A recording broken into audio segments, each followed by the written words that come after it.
नमस्कार दोस्तों, सोचिए आपके पीएफ अकाउंट में 5 लाख रुपए जमा है।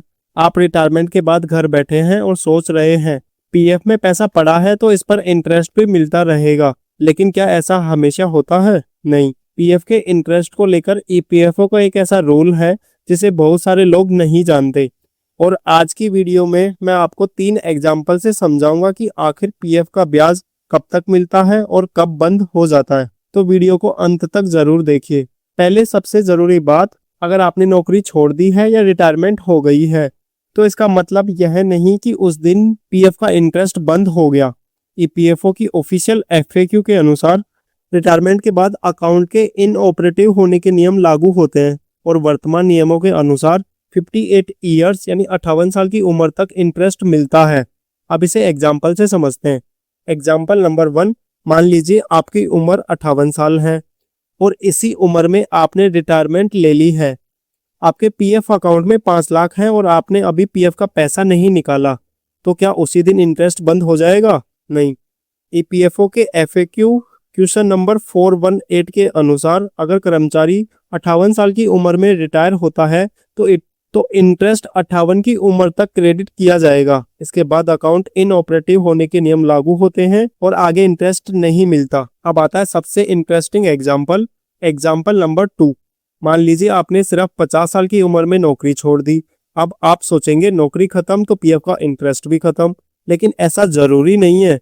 ईपीएफओ के ऑफिशियल एफएक्यू के अनुसार अगर कर्मचारी 55 साल से पहले वॉलंटरी रिटायरमेंट लेता है, जैसे 50 साल में, तो अकाउंट 58 साल की उम्र तक इंटरेस्ट अर्न कर सकता है।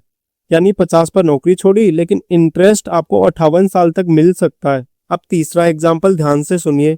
मान लीजिए कोई व्यक्ति 60 साल की उम्र में रिटायरमेंट लेता है। अब सवाल, क्या 60 साल पर इंटरेस्ट बंद हो जाएगा? फिर से जवाब है नहीं। ईपीएफओ के एफएक्यू क्वेश्चन नंबर 418 के अनुसार ऐसे मामले में अकाउंट 36 महीने बाद इनऑपरेटिव हो सकता है, यानी 60 + 3 साल यानी 63 साल।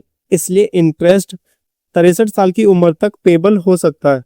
तो अब पूरा खेल समझिए। रिटायरमेंट के बाद अगर निर्धारित अवधि तक पीएफ का क्लेम नहीं किया जाता तो अकाउंट इनऑपरेटिव अकाउंट बन सकता है। ईपीएफ स्कीम के पैरा 72 सब पैरा 6 में रिटायरमेंट के बाद 36 महीने तक विड्रॉल क्लेम न करने की स्थिति में इनऑपरेटिव अकाउंट का प्रोविजन दिया गया है। और यहीं पर आता है सबसे इंपॉर्टेंट रूल। ईपीएफ स्कीम के पैरा 60 सब पैरा 6 के अनुसार जिस तारीख से अकाउंट इनऑपरेटिव हो जाता है उस तारीख के बाद उस पर इंटरेस्ट क्रेडिट नहीं किया जाता। मतलब पैसा आपका रहेगा लेकिन इनऑपरेटिव होने के बाद नया इंटरेस्ट नहीं मिलेगा। अब एक बहुत बड़ा कंफ्यूजन दूर करते हैं। आपने इंटरेस्ट पर शायद सुना ही होगा, पीएफ में 3 साल तक कंट्रीब्यूशन नहीं आता तो इंटरेस्ट बंद हो जाता है। लेकिन ऐसे इसे याद रखना सही नहीं है। ईपीएफओ की ऑफिशियल एफएक्यू में रिटायरमेंट के मामले में साफ बताया गया है कि 36 महीने के बाद अकाउंट इनऑपरेटिव हो सकता है, जबकि इंटरेस्ट की एज रिलेटेड प्रोविजन भी दी गई है। इसलिए पीएफ से जुड़ी जानकारी व्हाट्सएप या रैंडम वीडियो से नहीं, ईपीएफओ के ऑफिशियल रूल से वेरीफाई करें। अब सबसे अच्छी खबर, अगर आपका अकाउंट इनऑपरेटिव हो गया है तो इसका मतलब यह बिल्कुल नहीं है कि आपका पैसा भी खत्म हो गया है। नहीं, ईपीएफओ के अनुसार अगर अकाउंट इनऑपरेटिव हो गया है और आप रिटायर्ड हैं तो आप अपना पीएफ अमाउंट क्लेम कर सकते हैं, यानी इंटरेस्ट बंद हो सकता है लेकिन आपका पैसा खत्म नहीं होता। और अगर रिटायरमेंट नहीं हुई है, मान लीजिए आपने कंपनी छोड़ी और दूसरी ईपीएफ कवर्ड कंपनी में नौकरी शुरू कर दी, तो पीएफ को जल्दबाजी में निकालने के बजाय पुराने पीएफ को नए पीएफ अकाउंट में ट्रांसफर करना बेहतर विकल्प हो सकता है। ईपीएफओ भी ऐसे मामलों में पीएफ ट्रांसफर की सुविधा देता है।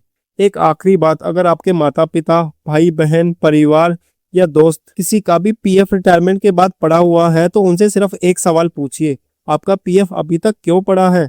क्योंकि पैसा आपका है लेकिन इंटरेस्ट हमेशा मिलता रहेगा, यह मान लेना सही नहीं है। और अगर आप चाहते हैं कि अगली वीडियो में मैं बिल्कुल आसान एग्जाम्पल से समझाऊं रिटायरमेंट के बाद पीएफ कब निकालना चाहिए और पीएफ विड्रॉल पर टैक्स कब लगता है, तो कमेंट बॉक्स में लिखिए पीएफ टैक्स। वीडियो यूजफुल लगा हो तो लाइक करें, चैनल को सब्सक्राइब करें और ऐसे ही पीएफ, ईपीएफओ या गवर्नमेंट रूल्स की आसान जानकारी के लिए जुड़े रहिए। धन्यवाद।